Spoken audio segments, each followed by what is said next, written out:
All right, everybody. Hey, welcome to this session of the US Real Estate Investor Network. We're glad to have you here on this Wednesday night live. Glad to have everybody from across the country. And we actually have some international investors that tune in on a regular basis. If you're watching the replay, hey, feel free to type in the chat roll where you're from, where it's home. If you're here live, tell me what city you're joining us from across the United States. We've got people, I think, literally in about 20 different states RSVP'd for tonight when I was looking at the registration list, but we're excited to have everybody here. Don't care if you're seasoned, been doing it for years, or you're brand new. We are honored to have you. All right. And guys and gals out there, welcome again. Thank you for being here. Our focus and philosophy here at the US REI Network is in providing a space for investors to find and promote deals, raise capital, and grow as investors. We want to treat everyone with respect, treat your fellow investor with respect, treat the fellow speakers with respect. We want you to here to provide resources across the country for everybody. And each week, we usually will feature a vendor and a subject matter expert in a variety of different subjects throughout the year. It's been an amazing ride. It's hard to believe we're in our third or fourth month and already over 300 RSVPs for this on a pretty regular basis. So excited to have each and everybody here. Glad to have you. I see somebody, Barika. Hey, Barika from Wills Point, Texas. Glad to have you here tonight as well. A little about me, if you guys don't know who I am. My name is Scott Carson. I've been an active real estate investor for over 20 years now. Wow, hard to believe that. CEO of WeCloseNotes.com. I'm also the focus primarily on buying distressed debt. I'm the host of the popular podcast, the Note Closure Show, Note Camp, and Note Night in America podcast. Note Night in America is our Monday night webinar that we've been doing for 11 years now. You can always go to Note Night in America to register for that, where we focus on our main niche of buying distressed debt. But US REI Network here is general real estate investing in a variety of ways. I was the Educator of the Year in 2014 and an Investor of the Year finalist in 2018. But anyway, we need your help. If you're joining us for the first time or second time or watching the replays here, we need your help. Invite others. Share your haves and wants live. We want you to share what you're looking for. Plus, we also want you to share and network with others with what you got going on in the different groups, okay? We want you to share deals that you own or have under contract. None of this stuff where you might have a money partner or you might have a deal. We want you to have it under contract or an option agreement before you share it. Feel free to share your LinkedIn URL, not only just in the Zoom chat, but also in the LinkedIn, the Facebook, the meetup groups. And always check out the US REI Network website at usreinetwork.com. And then, of course, there's the links to the meetup groups, Facebook groups, and LinkedIn groups, whichever platform you prefer. There's a group there across the board. Let's give you a bit of an outline of tonight. It's pretty simple. Introduction to expectations. We'll have haves and wants. If folks have some haves and wants, we'll talk about the featured deal of the week. Then we'll dive into vendor spotlight if we've got one. And then we'll dive into the main subject matter. If we've got some time, we'll leave some time afterwards for online networking and get rocking and rolling. So want to open it up for you, any of you out there that have some haves and wants. For those of you that have a deal that you're working on or you need some stuff, if you've got a deal to sell or flip or funding to provide, like I said, must have it under contract. If you're looking for a deal, a vendor, or funding, hey, I'm looking for single family homes, or I'm looking for rentals, or I'm looking for an attorney, or I'm looking for a hard money source, or I'm looking for a title company, whatever it might be, feel free to type it in the chat roll and be specific. Look, share, if you've got deal specifics, feel free to share them ahead of time. You can email me at scott@weclosenotes.com. Type in your contact information, Zoom if you want to share it with everybody else that's out there. Also, guys, please, one of the biggest things underutilized is the groups, the Facebook groups for you to post. It's not just one spot. It's all three of those that you can post in and really share your deal or your funding across the country. And like I said, treat others with the golden rule. Rudeness will not be tolerated. So I want to put it out there for haves and wants. I'll start off tonight. I've got a couple of deals. Actually, we're looking for some private investors on. We've got a couple non-performing contract for deeds that we're working through. With funding amounts starting in the 25K to 50K amount. We got about a dozen deals that we're working on right now that we're starting the eviction foreclosure process. We've already taken these down, but looking for somebody to come and help us cash out some of our funds so we can go out and double down and buy some more deals. We're willing to offer up an 8% return on investment for a 12 to 24 month period. If you're interested, please reach out to me at scott@weclosenotes.com and we can share you specifics of the deals that we're working on. Anybody else have some haves and wants they're looking for tonight that they're struggling with? They need a deal. What are you guys looking for in your markets? What do you need? What do you have that you're looking to sell? What are you closing on? One of the things that we want to focus on here, and I just want to plant the seed here. We will not meet next Wednesday night because of it being the night before Thanksgiving. We'll just let you guys have time with your family and friends, but we will meet the week after Thanksgiving, and then we'll meet the first 2 weeks of December before we call it an end. And I would love to have you guys have the last one just be a pure deals closed this year. Talk about the deals you've closed this year. Come on, share your case studies and help wrap up the year of 2021 and kick off 2022 in a good start. Anybody else have any have and wants? Want to raise their hand? Say, hey, I need this, I need that.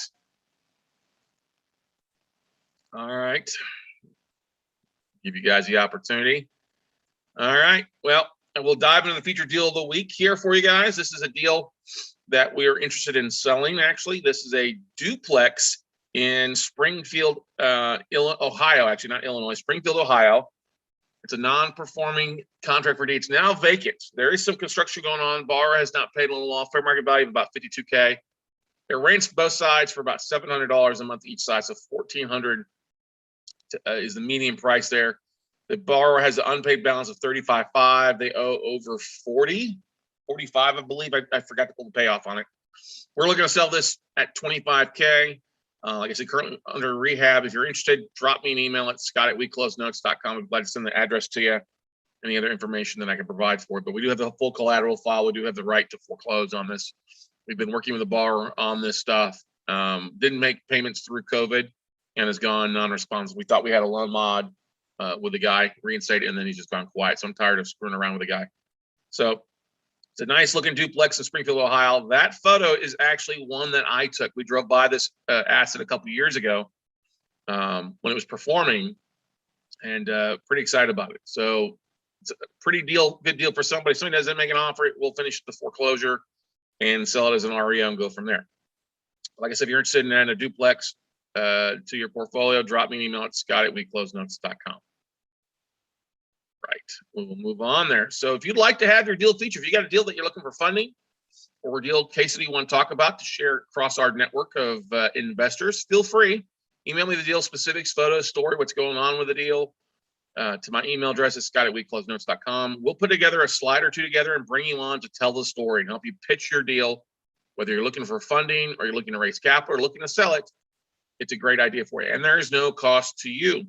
And so it's an opportunity for you to be featured in front of thousands of people, not just live here, but also our US REI Network video replays get a lot of play, not only on YouTube afterwards, but also we restream these to Facebook and to LinkedIn Live and a variety of other sources. So each video gets a couple thousand views across multiple places. And of course, we do share the audio to our radio network as well. But feel free, you've got a deal, schedule a call to talk with me at talkwithscottcarson.com. And guys and gals, if you want to talk real estate or talk notes or whatever, talk about what you're struggling with, feel free. Go to talkwithscottcarson.com. It'll allow you to schedule a time in my calendar and what's available. So any questions, comments, concerns before we dive into the main topic tonight? I know some of you are going to really love tonight's topic. And if you hang around, we might just have a little bit of a surprise for you. For those that are here live, I've got a very special surprise that I think many of you will love. I'm like, oh my gosh, this is awesome. It's up to you. Gotta hang around. But anyway, let's dive into the main content. Finding investors to fund deals. This is one question I get all the time from investors that we're talking about, whether it's in person, at meetup groups, speaking across the country, webinars, or people calling in and ask me questions. Is how do we find investors to fund deals? Especially if you're new to real estate investing, you're coming out of corporate America, you're not sure how to get investors, not sure what to say or how to approach investors. And I'm gonna tell you right now, real estate investing is not a sprint. It is a marathon of peaks and valleys, wins and losses, and a constant learning curve. It takes time to learn some of these things. You're not going to raise $1 million overnight, but you are all capable of raising $1 million in the next 90 to 120 days. That is true. You're all capable of raising $1 million if you'll do some of the things that we talk about and some things we'll talk about tonight. Let's first of all, before you have a deal to find investors, how do you find investors? It's really a variety of different ways. You can go to Facebook groups. You can jump on LinkedIn and type in real estate investors. You can type in self-directed IRA investors. You can network at meetup groups or real estate clubs. You can go to conferences and talk with other investors there. You can jump on Bigger Pockets or Connected Investor and jump in conversations or private message people. You can go to one of my favorites, going to self-directed IRA events or conferences as well to find people that have money looking to put it to work. And there's other places investors hang out. Like I've had friends that have bought stuff, bid on silent auctions just to join a country club, to go join a country club. You know, we joined the UT club for a while to network with other investors. You know, you join your country club, you join your HOA, you know, you go hang out at football games, you network in the luxury suite, stuff like that. Whatever it might be, there's a lot of different places that you connect with people that are investors. People are always looking to make things happen. And what you have to realize, ladies and gentlemen, is everyone is a buyer, everyone is a seller, and everyone is a funding source. And either one or all three of those, one, two, or three of them, everybody is a funding source at some point. And it may not just be them, it may be their family, their friends, or somebody else they have or in the future. And the idea is that you're planting seeds, you're out talking with people. You can't be a secret agent in real estate and succeed. I had a podcast interview with a guy from Paul Copot from the REI branded podcast. He talked about that. Too many investors, they are either in the corporate world and they're dabbling as a real estate investor. They don't want to share what they're doing. They're scared their boss is going to find out, or their spouse. And they're just scared and they don't want to share it. Well, it's hard for people to know what the heck you're doing if you're never going to open and flap your gums to tell them about it, right? So that's why it's so important for you to share with what you're going on and get out and network in a variety of places, okay? And so we've got a 5-step approach. Kind of, we connect with them, we qualify them, we share. You can share your pitch or offering. Sometimes number 2 will be number 3, or number 3 will be number 2. It all depends on how you meet them, whether you meet them in person or you're meeting them after you've marketed to them. Okay. The whole idea is number 4 is to get them to start saying yes to a variety of things. And then 5, get them to the funding table. And the idea is once you have a system in place, you can rinse and repeat this very, very easily in a number of ways to make things happen. And a lot of times this kind of comes naturally. It can come, well, maybe it doesn't come naturally, but once you get in the whole aspect of doing these things on a regular basis with your traditional day in, day out marketing for your business, it doesn't, people often find that it's not hard to raise capital. It's a matter of just what are you saying and what are you selling. So, but before you start, you need to have some things set up, or at least kind of outlined in the process of putting in place. It's a different market than it was a decade ago. It's a total different market than it was 20 years ago. It's the, digital media. You're in marketing these days. We're all in the media business. And so you've got to put some things together so you look the part, you smell the part. Okay. Some of you, we've had some people on before that have asked me questions and he's like, I can't raise any capital. I said, well, that's because you look like you're homeless. You just look, your appearance isn't popular, or you don't have a business card, or you don't have a website, or you just don't look like you're in business. And if you think about this, I hate to be direct, but that's how you guys are here for. You like my directness. You got to have some things in place, and you don't need to have experience. This is the one thing that I want to nip in the butt. Whether you've got experience or you've got other investors, you can use your own case studies of past and present. They don't all have to be specific fix and flips or wholesales or no deals. If you've pulled the trigger and got some stuff done, that's great. Or you can find other investors who have closed deals and use their cases to say, these are the types of deals that we're doing or looking to do. Works very, very well. Okay. You got to have a website of some sort, and you've got to have an about you section.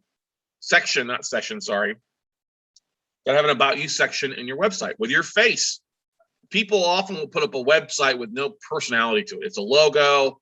Here's our opt-in, and there's no personality. There's no faces behind the entity. That doesn't do good. Share a little about you. Share what you're going on. Put your smiling face out there. Put your business partners. Put your vendors. That all adds to your credibility that you're actually a person. And yes, you've got to have some online or social media presence. Now, I wouldn't necessarily worry too much about Facebook or Instagram or Twitter these days, but LinkedIn, especially in the real estate world, is the number one priority. You got to have a full LinkedIn profile because that's where people are going to go check you out. And what's great too, ladies and gentlemen, you may not have this immediately, but you're putting your about you, your vendors, some of your social media stuff, some of your case studies. It's pretty easy to put it into a pitch deck.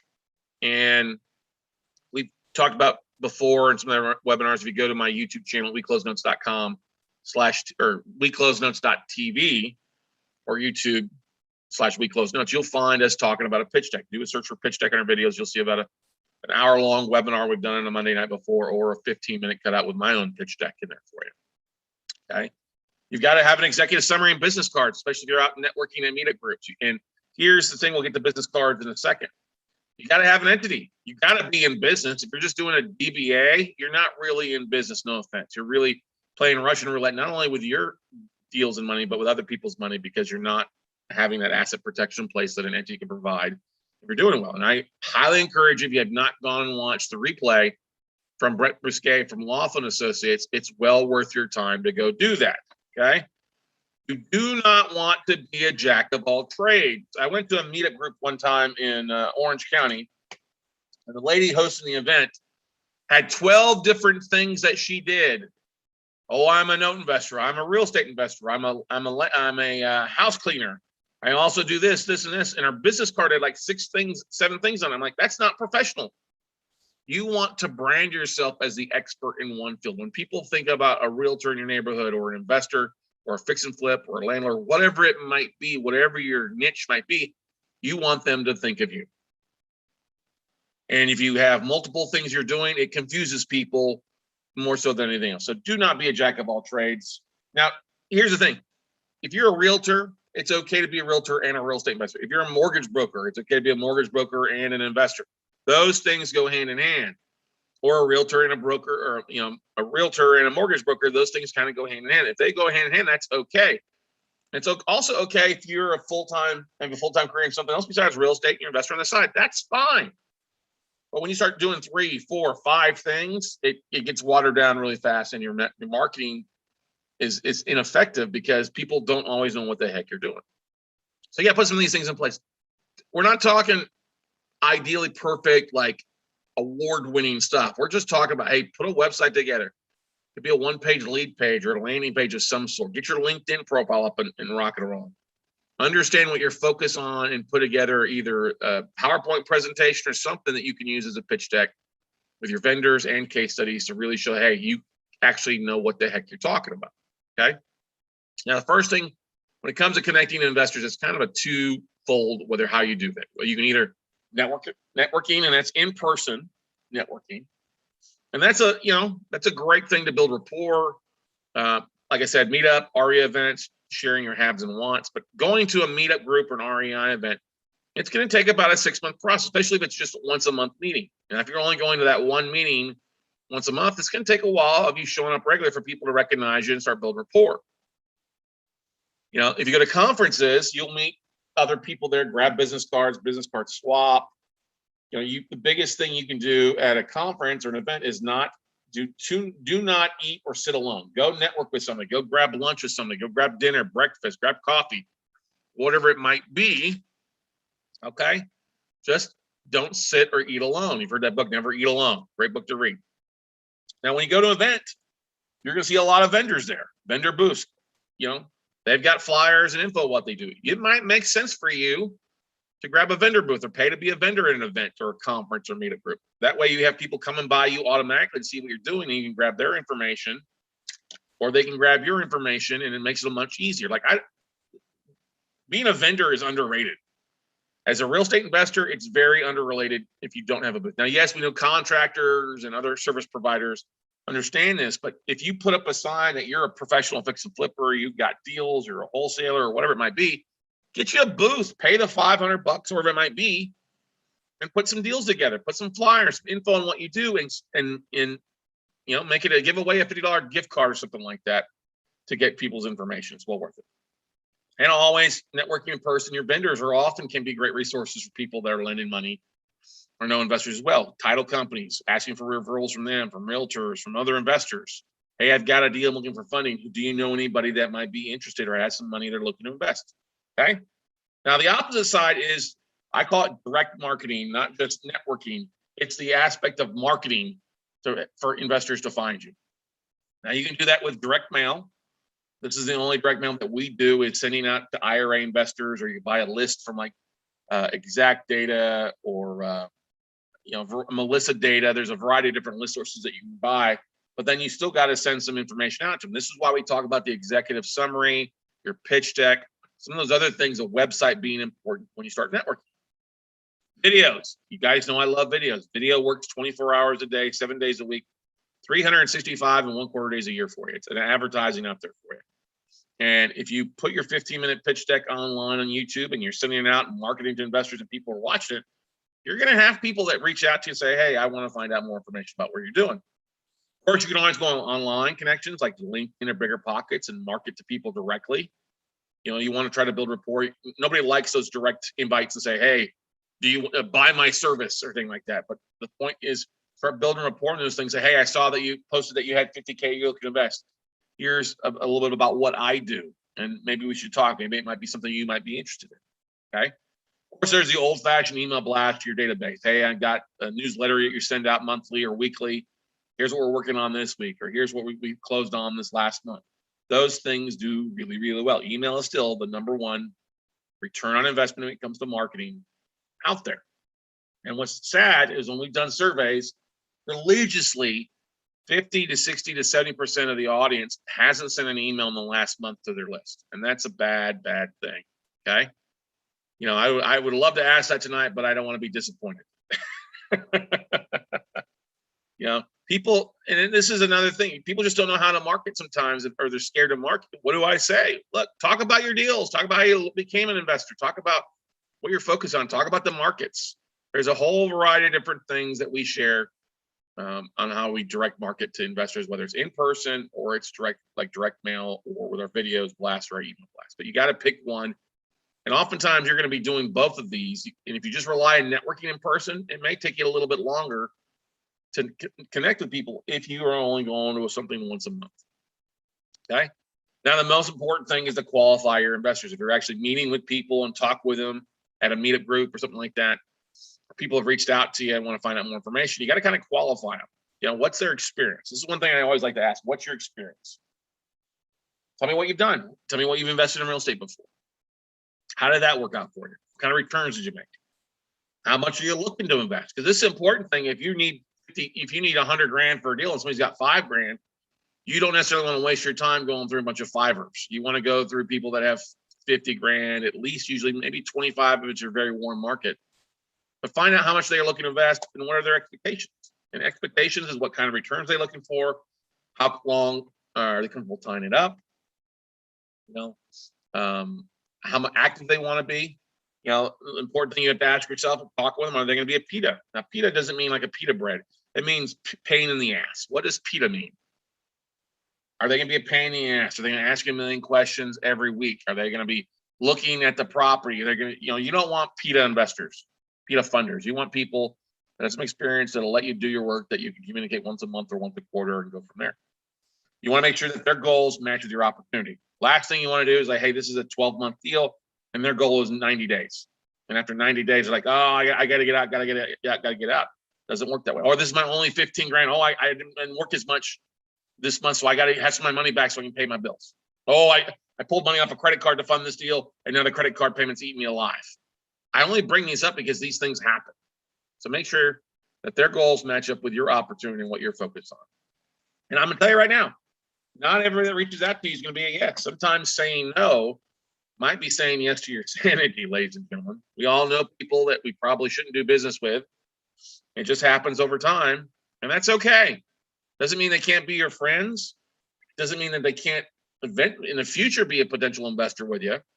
But right now, sometimes you got to listen to your gut, and your gut is your sixth sense telling you, hey, this person's probably not. Even though you may need a deal funded and you're behind the 8 ball, hey, you want to, if you are even to do that, you got to have a clause in your contract that allows you to cash your pitas out.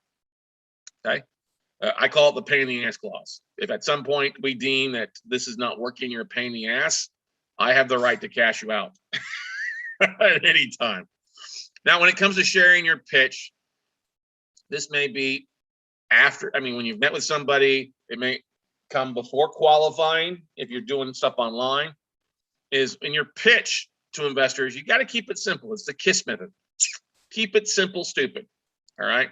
You do not want to throw up on them and try to give them every bit of information on note investing. You don't want to teach a topic You want to keep your emails or keep your videos short and sweet. 15 minutes or under for a longer video, under 5 minutes for a case study. You just want to give them general specifics of the deal and go into it. You don't want a long ass video most of the time. Okay? Because people honestly have about an 8-second attention span. If you can get people to watch a 2 to 3 minute video, that's great. Anything beyond that, you're doing great, but you got to keep that short and sweet attention span up. Okay. And you want to have a simple presentation. Simple. Don't make it complicated. Don't add video. Don't add audio to a PowerPoint presentation. Keep it simple. Slides. It's clean. It looks good. Don't have everything crammed on a page. You got to make it simple. There's some simple things. We believe in the 10, 20, 30 method. 10 slides equals 20 minutes of content. You want to make sure that your font's at 30-point font or greater, so it's easy to read, whether it's in the front of the room or the back of the room. And you only want to have about 5 points per slide, if even that. All right. You should not be reading your PowerPoint presentation or PowerPoint slides of your presentation. You should be looking at the audience or looking at the person eye to eye. And your presentation is meant to be bullet points, kind of like an index card is you use to give the high points to tell it. But your simple presentation should talk a little about you, the opportunity, your team, your vendors, and then the different case studies, the types of deals you're doing, or the deals that you're focused on doing.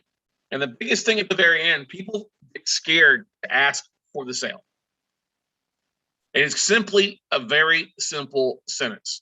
Does this sound like something you'd be interested in? Does this interest you? Yes or no? What you have to realize when you're going through a presentation or talking to somebody, you have to shut up at some point and let them talk. Now, if they're asking you questions throughout, that's a good thing. But when you get to the end, you have to ask for that versus just saying, okay, these are types of deals that are doing great. It was great talking to you, and then run the hell out of the room. No, hey, these are the types of deals that we're doing. Does this sound something that would interest you? Does this sound like something you'd like to get involved with? Okay. Hey, we've got a couple of deals that we're working on here over the next couple of weeks. If you're interested, hey, I'd love to get you involved in 1 or 2 of these. And if you are, here are the next steps. Here's what we need to do next if you're interested in getting rock and roll with us. Okay. People will avoid that like the plague, or like somebody sick on COVID in the first week of the year. Okay. If you're interested, here are the next steps. Very simple, not meant to be aggressive. They say, no, I'm not interested. Great, no problem. What can I ask for the reason why? Is it something I did, or you don't like real estate? What is it? And then let them tell you, your presentation sucks. You suck. The deal sucks. I don't trust, whatever. The more you hear that stuff, the better you'll get at version 2, version 3, version 4. It's okay not to have a yes on your presentation. Okay. The idea here in any type of presentation, any type of reaching with investors, is to get them saying yes multiple times. Okay. It's the yes close, as we called it when I was at Verizon Wireless, and they taught us sales training. It's the yes close. Now, if you've met them somewhere else at a meetup group, at a networking event, conference, or something like that, or they've reached out to you from your marketing, they have already said yes initially by talking with you, by scheduling to meet with you. That's a good yes. Okay.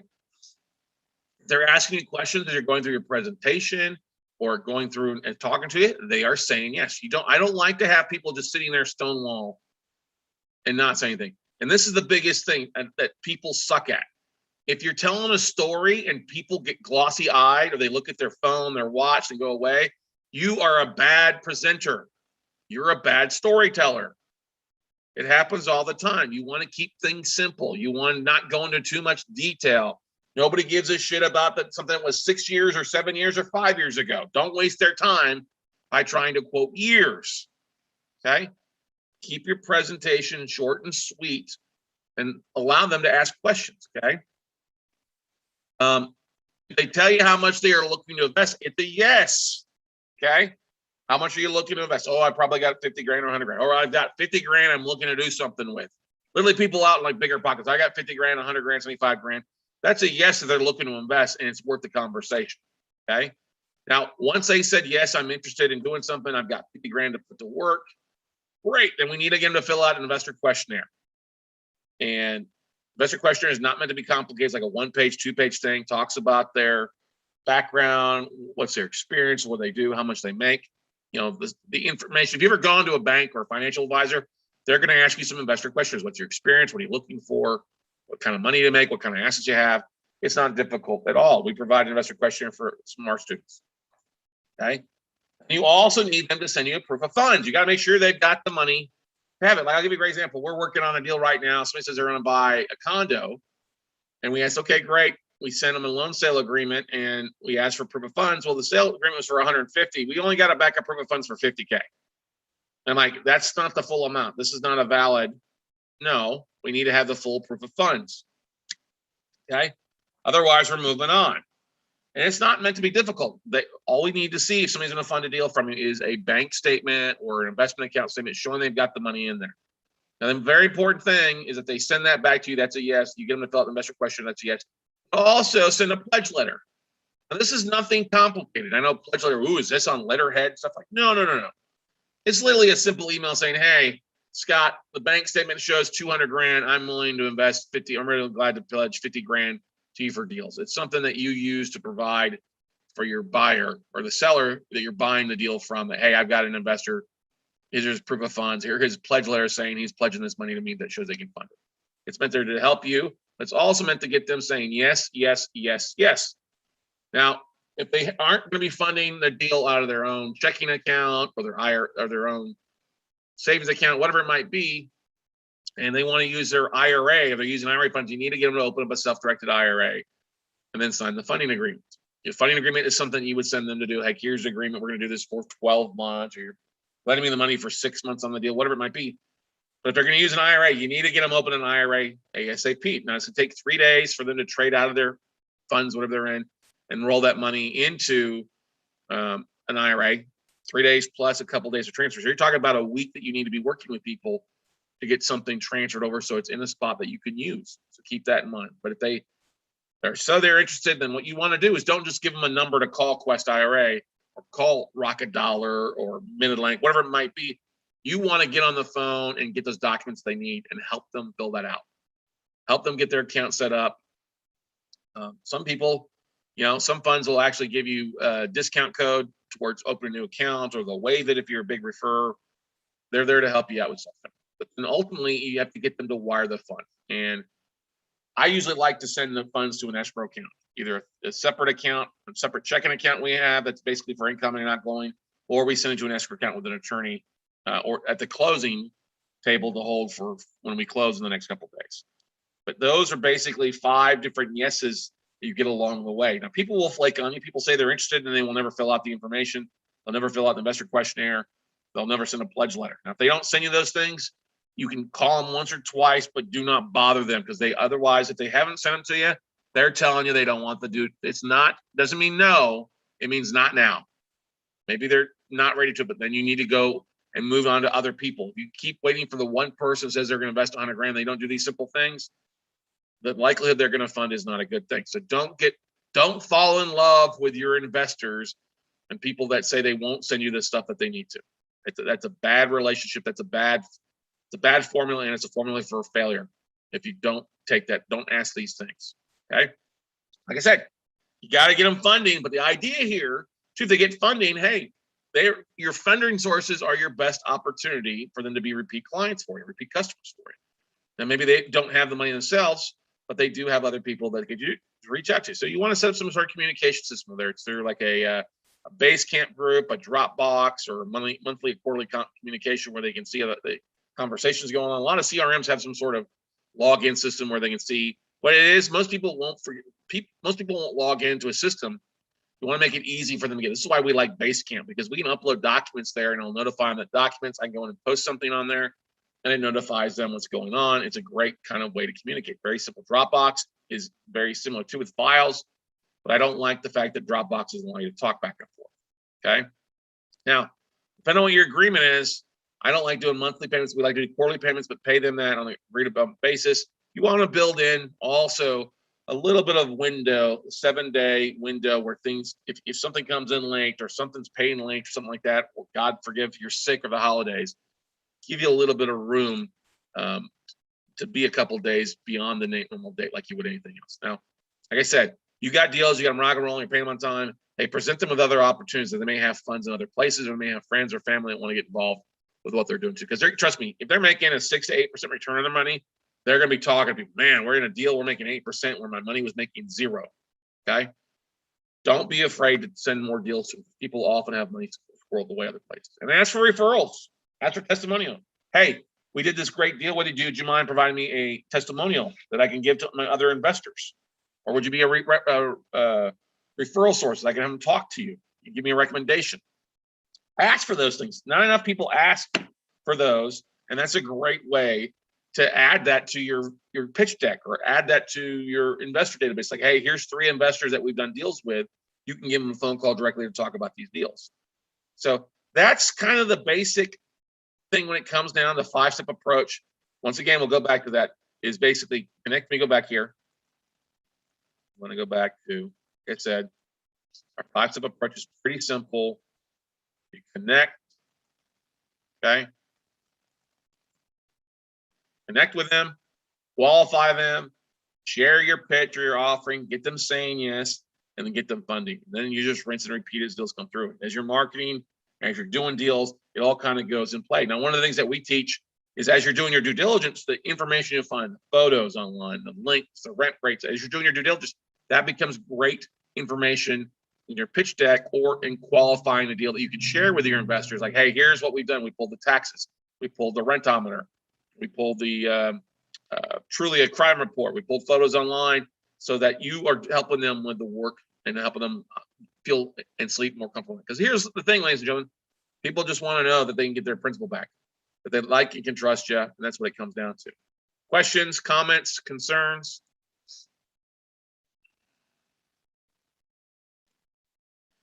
Now, I promised some of you guys a very special thing for those that are hanging around here, and I wanted to go through this. I came across this last week. I had one of my coaching students in, spent a couple days with us here in Austin, Texas. Pretty excited. He's already got some offers accepted, and he's working through diligence, and he's raising capital. But I wanted to share this. I hadn't seen this and come across this in a while, and I got this very, very basic, but it's effective. I've used to use it in the past a lot. It's a very effective kind of, describing how people can become a private investor with you. Okay. And it's not a difficult presentation, but it's very simple if you've got to talk with people about what being a private bank to you or being a private lender for you. And I just want to go through it with you. I'm going to upload these slides to SlideShare, so you can download this and use this in your own presentation if you like, okay? And it's really pretty basic slides. It talks about being a private mortgage lending, how you can securely earn double-digit interest rate on your money. We talk about what is a private mortgage loan, how does a private mortgage loan work, benefits of a private mortgage loan, and how do I get paid back? Now, what is a private mortgage loan? It's mortgage loan funded by private individuals or retirement funds. Produces a predictable income stream to a private lender. There's a mortgage lien that provides security, protection, and recourse when something happens. You can invest with your IRA, whether it's self-directed IRA, a 401k plan, a profit sharing, or a KEO plan. The income that's returned back to the IRA is either tax deferred or tax free. And you would want to use a third party custodian like Equity Trust or Quest Trust or something like that to set up these accounts for you, so you can invest in real estate or mortgage notes. Your traditional 401k plan from Schwab or your boss isn't going to allow you to invest in anything outside of what that company allows for you to invest in. Now, how does a private mortgage loan? It's a pretty simple thing. We go out and buy defaulted mortgages or buy property with it. We borrow the money from you. You earn a double-digit interest rate. We sell the property off, sell the note off. We pay your money back plus the interest, and we start the process all over again. All right. Now think about this. How does a bank make money? You first go and deposit money in the bank, and you get a low interest rate. You've seen it, whether it's in a certificate of disappointment at less than 1%, a money market fund making like 1 or plus, a savings account making nothing. You know what they do? The bank turns around and lends that money out and get the higher interest rate, whether it's personal loans, like credit cards or anything like that, at 7 to 18%, auto loans, interest rates, or mortgage loans somewhere between 1 and 5%. They're making that difference exponentially in what you're doing. So if they're paying you 1% and they're charging an investor or something that they're lending money at 5%, it's not a 4% difference. It's a 400% difference. And that's why banks are the biggest institutions and biggest buildings out there, because they're leveraging your money to go out and exponentially make greater. Now, you can become your own private bank. You make the loan to us, you earn a double-digit interest rate. And whether we're buying the bank loans, buying notes, or buying real estate, purchase price, holding costs, we can wrap that all together, and you're making a double-digit interest rate on your stuff. And how does it work? Well, if we go out and buy a bank note or buy a property, you provide the financing. There are documents that secure your loan, secure your investment. We work with the borrower to either get them back on track, or we foreclose or offer them a deed to take the property back if they're not going to play ball. If they will play ball, we'll sell the property or sell the note off at a higher price, obviously. You get your principal and interest back. We make our profit, and it's a very great symbiotic relationship. You're making a double-digit interest. We're also making good profits because we're doing all the heavy lifting. Let me give you a great example, okay? Let's say we're buying a property that takes us 5 months to fix it up and sell it, okay? And we're going to give you a 10% return on investment on the outstanding loan balance. And you're going to charge us a loan origination fee, which is a small service fee charged by the lender for making a loan, okay? And let's say it takes us 150 days to fix up and resell the house. Now, if the value of the house is about $143,000, the most that we would borrow with everything included would be 70% of the value, the loan to value. So we're borrowing 100 from it. There's a $500 origination fee, and the interest earned at 10% over 5 months is $41.66. So this first loan in 5 months made you $46.66. Now let's say we do it a second time. That's the idea. Velocity capital, rinse and repeat, right? You make a second loan to us. The same thing goes through there as well. We get it done. We borrow 100. We pay another origination fee plus 10% on your money. Then we pay that off, and then pay that off in 5 months. And we do a third note at the start of 2 months. It's in the process of going through 5 months, but at 2 months, that's 12 months. You earn another $21.67 in interest and a loan origination fee for the remaining 2 months. The total income you earn for the year is $11,499. Now, a certificate of disappointment, 100 grand, you might get 1%, but for shits and giggles, we'll say you're going to get 3%. Okay. Well, over a year, you would make $3,000 on a certificate of deposit, right?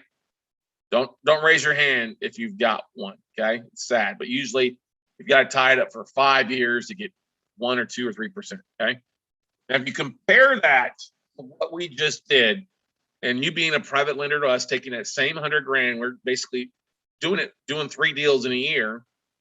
You're making $11,499 if you did it with us, or $3,000 if you do it with the bank. If you decide to go with the bank, you're technically missing out on $8,400 in interest. Okay. Private lending is a superior alternative for getting a better return on your investment, hands down, whether it's money in CDs or the savings account, just so they're not making anything. We can show you how to make an above average return by being a private lender to us, and where it's in real estate secured at 70% or less. There's documents, there's value there. We use insurance. We've got vendors that are doing the work for us. It's not us doing this. We have the professional team that's helping. We just need help in taking down more deals. And that's where you come in. We're looking for private lenders to help make things happen for us. Now, there are benefits of being a private mortgage. Benefits of private mortgage loans: they provide usually a higher interest rate as an investment. There's title insurance to procure it. There's a steady income stream for you that we're paying out monthly to you. There's also collateral that provides the safety net, like we said, the loan docs. Or if we're buying notes, we're looking at the loan documents and using insurance prepared. It's a short-term loan. No, you're not tying your money up for 30 years. These are shorter-term deals, 12, 24, 36 months, usually the longest. The principal is secure because we're buying assets at 70% of the current market value or less. All right. Now, how do you get paid back? You can either get monthly or quarterly interest paid as required, as you'd like. Otherwise, we pay you back. The total interest is paid at closing, or we can pay you the entire principal due on the loan paid at end of mortgage term or when the house is sold. So those are kind of the 2 ways that you're getting paid back. Now, we talk about interest payment schedule. We can do monthly, quarterly, or we can do a lump sum when we sell the property off. It's up to you. You know, I know that some folks have retirement accounts. They need to start getting income in to survive. That's great, or live. Others of you guys, you have a retirement account. You can't touch that money until you're, 59 and a half. And some people are like, nah, just pay us back at the very end. And it will vary on the type of deals we do. But, we will disclose that on the front end when we're doing the deal. Hey, here's what we're working on. Here's what we expect. Here's what we see happening with what we're doing. Now, does a private loan sound right for you? Does it sound like something you'd like to learn more about, see the types of deals that we're doing. Does this sound right for you? Something that you'd want to get more information on. And then you shut up. All right. Pretty simple presentation when it comes down to it. Everybody, any questions on that? Any concerns? Like I said, I'll upload that presentation, the whole slides for tonight, into SlideShare for you to be able to tap into, to download and use it. You can tweak it as well, and go from there. Any other questions, comments, concerns, ladies and gentlemen?